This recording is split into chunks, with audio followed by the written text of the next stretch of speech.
NBA, Steph Curry has had some tremendous games against the Blazers in his career, averaging 28 points per. His most against any team, and he blocks Dame Lillard there. Then Jordan Poole back to Steph. Steph for three. Contested or otherwise, it goes. Lillard did get to spend Thanksgiving with his family in Oakland, but that was about the only good thing that happened to him there because he gets run through a Draymond screen and then another triple for Steph, who had 18 first-half points. Lillard had 16 for the game. Let's go to the third. Curry, another three. This time off the curl, loses C.J. McCollum. He was 6 of 15 from distance, and then sometimes, listen, Draymond did have 12 dimes, but you got to call your own number now and again. He gets up for 2 of his 12 points. To the fourth, more green to Steph. And this is a tripod that's missing its third leg here with regard to Klay Thompson. More on him in a moment, but Curry, a triple, and then Curry with the curl. Hello from the outside. He didn't try 1,000 times. It was just 15 shots, but still, Dubs by 14. And then Curry, 2 of his 32 with the finger roll. 220th career, 30-point game. It's third most in Warriors history. Trails only Rick Barry and Wilt Chamberlain as the Dubs have won 6 straight. 17-2, tied for their best record through 19 games in franchise history. So here's the thing about Klay Thompson. This was the scene from him more than 20 minutes after the game was over. Towel over his head, sometimes acknowledging fans chanting his name with a smile and a fist pump, but largely the towel over the head. Draymond Green, Steve Kerr eventually came out to get him and bring him back to the locker room, and then they spoke on their star. It's just a competitor, one of the biggest competitors I've ever been around in my life.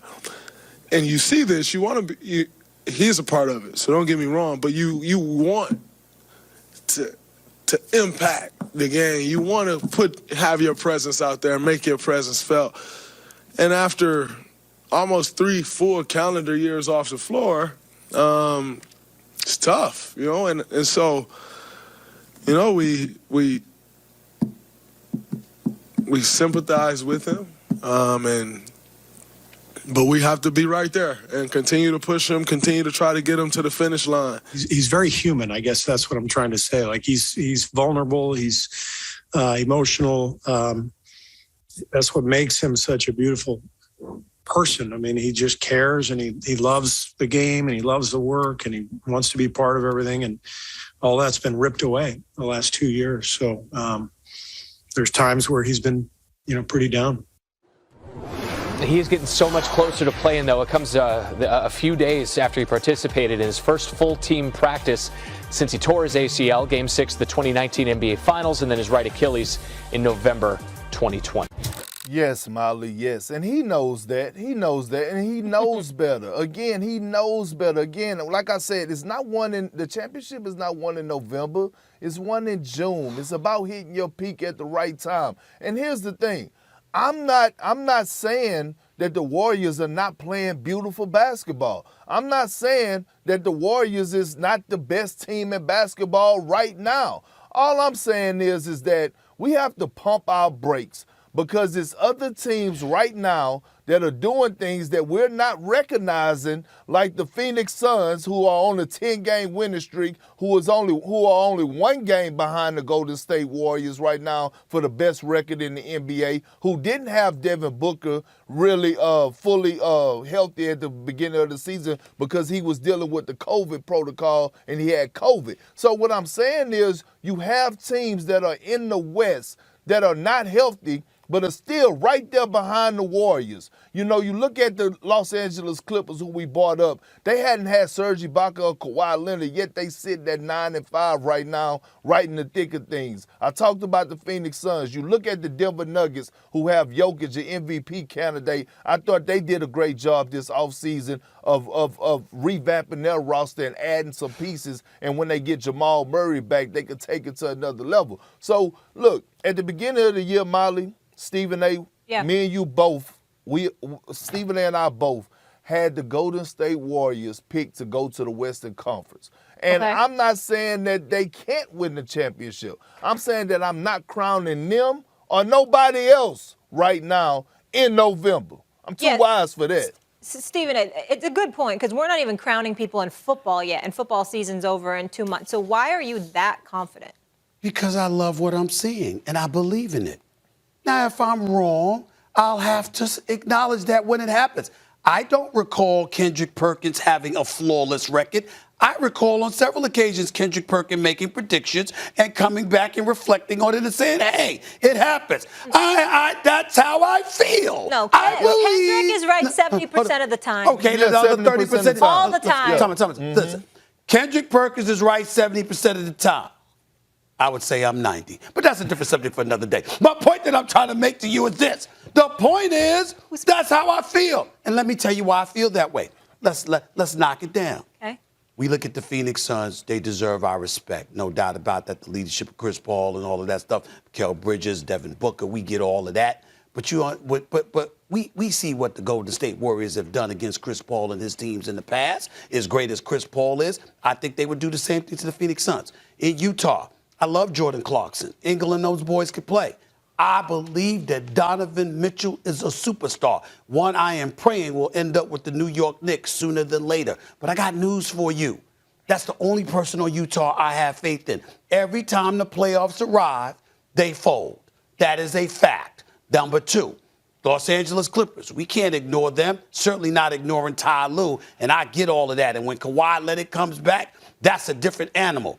But if Dallas gave them a run for their money, okay, and we saw Denver take them out before, all right, and we saw them ultimately fold in the Western Conference, not fold, Kawhi got injured, and obviously he wasn't there to go up against Phoenix. Why would I not believe that the Golden State Warriors could take them out? You give me Denver. I tell you that Michael Porter Jr. got his money, and now his back is hurting, okay? So his back ain't the same. If your back ain't the same, and you know this, KP, when your back's messed up, that's not something that you cure in the same season. When your back's messed up, you might get that, worked out in the offseason. But during the same season, if you got back injuries now, you got him with a back injury, you'd have Jamal Murray coming off for the first time off an ACL injury. I'm not getting caught up in Denver, which brings me to the Lakers. That's why I got the Lakers going to the Western Conference Finals. That's why I'm looking at LeBron and his greatness along with AD and Russell Westbrook. But then I'm also looking at the fact that even though with THT balling and Carmelo lighting it up on occasion and stuff like that,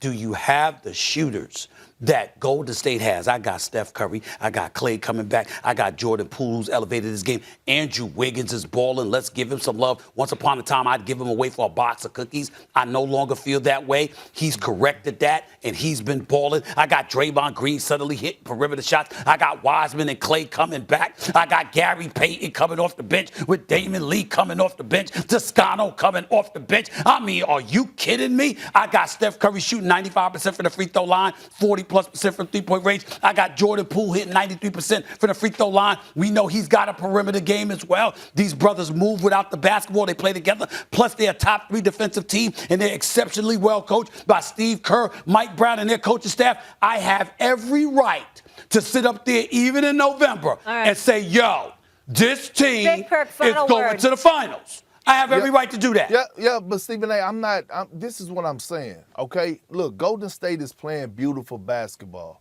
and I get that. All I'm saying is what I told you about 2 weeks ago. I said Jordan Poole, I said Damian Lee, I said those guys haven't had championship experience yet or playoff experience yet. And Steph Curry said it after the Brooklyn Nets game. He said it's all fine and dandy now, but we're trying to prep these guys because what happens in the Clay playoffs, got it though. Yep.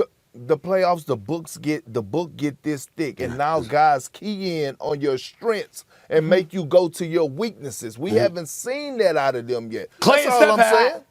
We see it from Steph and Clay. Kendrick Perkins, appreciate you as always. How much did the Warriors embarrass the Nets in Brooklyn? They embarrassed the Nets. They embarrassed the borough of Brooklyn. Swagoo, Molly, just step aside for a second because I got some stuff on my mind, and I just really, really need to say this. And I want to apologize. I want to apologize to ESPN about what I'm about to say because I ain't holding. I want to apologize to the NBA in advance because of what I'm about to say. You know something? First things first. Kevin Durant, I'm sad for you, bro. You're all alone. You have no help. And more importantly than anything else, you made the wrong decision by going to Brooklyn. And I'm not talking about this as a Knicks fan. I'm talking about this as New York, because I'm Knicks first, Swagoo, but New York always. Knicks first, New York always. I'm always rooting for New York, and I'll always root for Brooklyn, with the exception of when they go against the Knicks. Kevin Durant made the wrong decision by going to the New York Knicks, and he's going to rue the day that he did that. And let's analyze why that is. Because you got a guy in James Harden, not first year, this is the second year in a row. Mad love for James Harden. You got to get your act together, bro. You ain't James Harden right now, averaging 19 points a game. You sitting there struggling from the field. You had 24 points last night. It's the most meaningless 24 points that I've ever seen from the career of James Harden. You are a superstar, and you are not looking like one. It is that simple. You got to get it together. KD, you made the wrong decision, bro. And here's why. Because you trusted Kyrie. Kyrie Irving betrayed you. Flat out betrayed you. Left you hanging. And while you sitting up there getting your ass kicked last night, all right? Steph Curry sitting there shimmying and joking around, laughing on the court. They were cheering for Steph Curry in Brooklyn. From opening tap, they were chanting MVP in the Barclays Center, and it wasn't for the dude averaging 28.9 points a game for the Brooklyn Nets. It was for Steph Curry. And then you juxtapose Steph Curry compared to Kyrie Irving, and what do you have? You got Kyrie Irving, who is a showstopper. Kyrie Irving, who is a superstar talent. He is box office and can't be trusted. I actually hope Kyrie Irving gets cut. I mean, this is a disgrace. To sit up there and watch this team last night look like straight garbage. And every respectable team that you go against, you lost to Chicago by double digits. You got spanked last night by Golden State by double digits. You lost to the Charlotte Hornets by double digits. You got spanked on opening night by double digits against Milwaukee. Every respectable team you go up against waxes y'all behind. And why?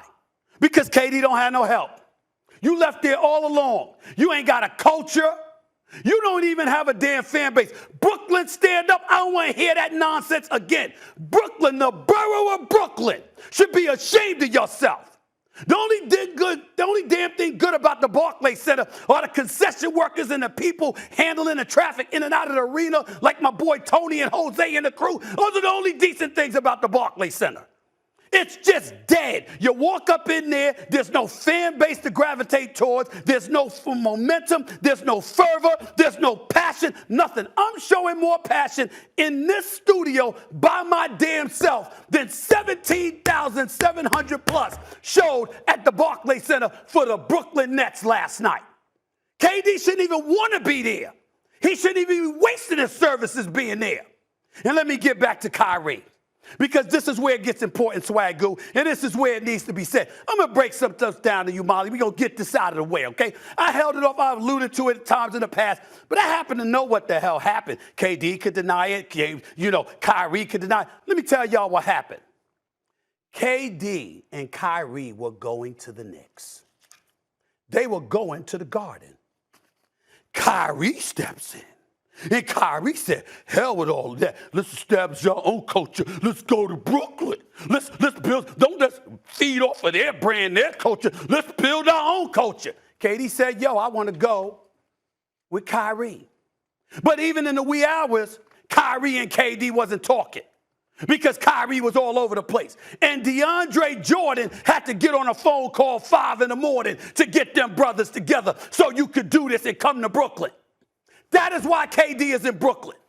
Only to be here and watch this dude, this sad excuse for a professional. I ain't saying he ain't no superstar. I didn't say he's not box office. I didn't say as a talent, I think Kyrie Irving deserves $50 million a year. I don't think that man should ever get another long-term contract in his career because he can't be trusted. He can't be trusted. And as a result of that, what do you have? You leave the Oracle in Oakland, California, KD, with that fan base for this? Outside those windows, across the river, is Brooklyn. And they're chanting for Steph Curry as their MVP 12 games into the season with you on the floor, averaging damn near 29 a game. They don't appreciate KD. They don't value him enough. And partially because of Kyrie, because we all know if Kyrie there, it would be a difference. But Kyrie busy thinking about himself, He ain't thinking about nobody else. He left his boys hanging, and as a result, KD gonna be miserable. James Harden damn near wants out. And oh, by the way, we learned, shocking, Steve Kerr, the coach of the team, God bless him, good man. And I think that he did a relatively decent job, and I think he's only going to get better, but clearly he's going through some growing pains. Nash. This is what they have been subjected to, Swagoo. I'm so disgusted by what I saw last night. You know how I feel about the Warriors. I got them winning the chip. You know where I stand with that. But Brooklyn was so damn disgraceful. I ain't going back. The job going to